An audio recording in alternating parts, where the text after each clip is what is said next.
This is Lawrence Watkins with the Black Financial Channel, and welcome to the Financial Juneteenth 5. These are my 5 most interesting articles as it relates to Black finance, wealth, and business for today, September 30th, 2020. Let's go ahead and get started. All right, so our lead story today is about Essence Magazine and Essence Corporation. So it states that Essence announces staff furlough due to COVID-19, assures magazine is still here for the long haul. And this was posted in Blavity News as of, I believe, today. So there's a quote here by Essence Communications. It says, 6 months into an unprecedented and continuing global pandemic, COVID-19 has had a broader and longer lasting impact than anyone has expected. And let's see, ECI has not been immune to it as well. It goes on to state the furloughed employees will be paid throughout this week, and they will have their medical benefit premiums covered throughout the furlough. And they finally end up saying, we do not anticipate that the furlough will exceed 6 months in time. So our commitment to the business remains the same, and we want to be clear that Essence Magazine, digital and print, and Essence Festival of Culture are not going anywhere. The statement continues. So this is very interesting to me because I know Essence makes a lot of money on their Essence Music Fest that happens every year in New Orleans. And unfortunately, this past year, they were not able to have that. So I'm curious to know in terms of the financial ramifications of shutting down, I guess, that income stream has had on their business for 2020. Later on, this article puts a quote in here. Researchers have identified the lack of financial savings, absence of access to capital, and funding gaps that existed before the pandemic as key factors for the disparities. So they talked about 41% of businesses, Black-owned businesses across the country were forced to shut down compared to 32% of Latino, 20% Asian,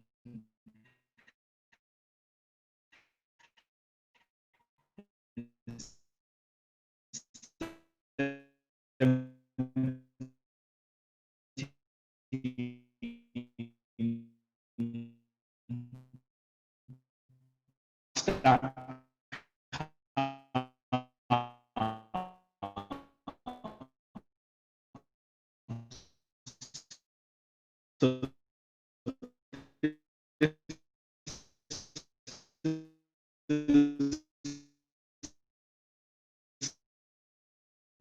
who is Dr.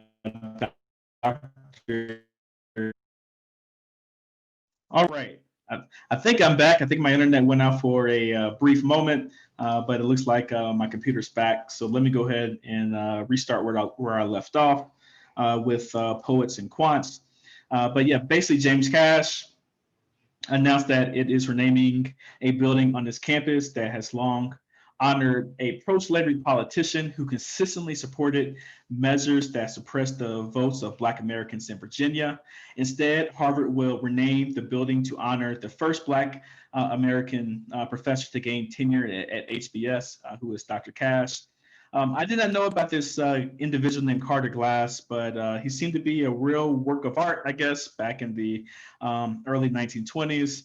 Carter Glass, a pro-slavery racist and one of the strongest advocates of segregation, who devoted much of his political career to the perpetuation, of Jim Crow laws in the South. As a member of the U.S. House of Representatives in the state Senate or the Senate for Virginia, Glass supported these measures for voter suppressions. When he was asked about that when he was living, he said, discrimination, why that is exactly what we propose, to remove every Negro voter who can be gotten rid of legally without materially impairing the numerical strength of the white electorate. So that goes to show you some of America's history, racist history and past, that is, I guess, exemplified and personified by Carter Glass.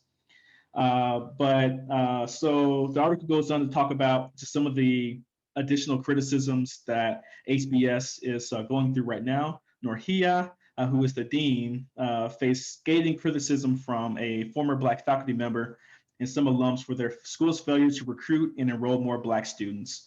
and it goes on to talk about that a little bit more. But if you want to know a little bit more about Dr. Cash, who was one of my personal heroes, and someone who I had the pleasure of, I guess, getting taught from for a very short period of time.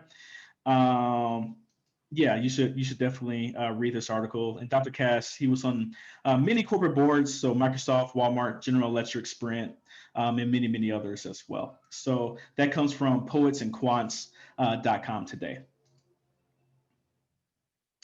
The next article comes from the Washington Post, and it talks about urge to back up pledges for racial justice. 34 major firms commit to disclose government workforce data. So I guess this is not mandatory. So the move follows a shareholders letter to 67 companies to offer more transparency.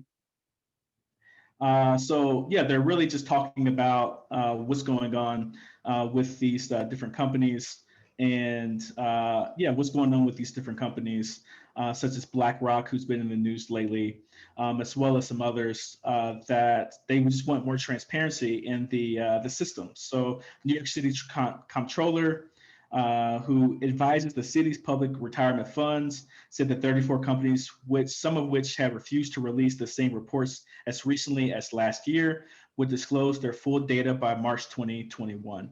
So obviously, many don't want to release this data because it's not going to show good news or any type of progress. But I assume that because of the social pressure that's going on right now with many of the police killings and all other social unrest, they want to take this step forward. So check that out in the Washington Post today. The next article comes from Time Magazine, and it talks about President Trump has attacked critical race theory. Here's what you need to know about the intellectual movement. They go on, well, they talk all about that. Actually, my notes, for some reason, got lost when the internet shut down. So I'm not exactly sure why that is actually the case. But basically, critical race theory, they talk about it because Darrell Bell, who was a professor at Harvard, and many others, use this as a way of explaining systematic racism or systemic racism in the United States. And of course, Donald Trump is attacking that. I believe he was asked a question about that last night. Let me see here. Where was that at? Okay, here we go. And talk about ending anti-bias trainings. So I ended it because, and this is Donald Trump. I ended it because it's racist.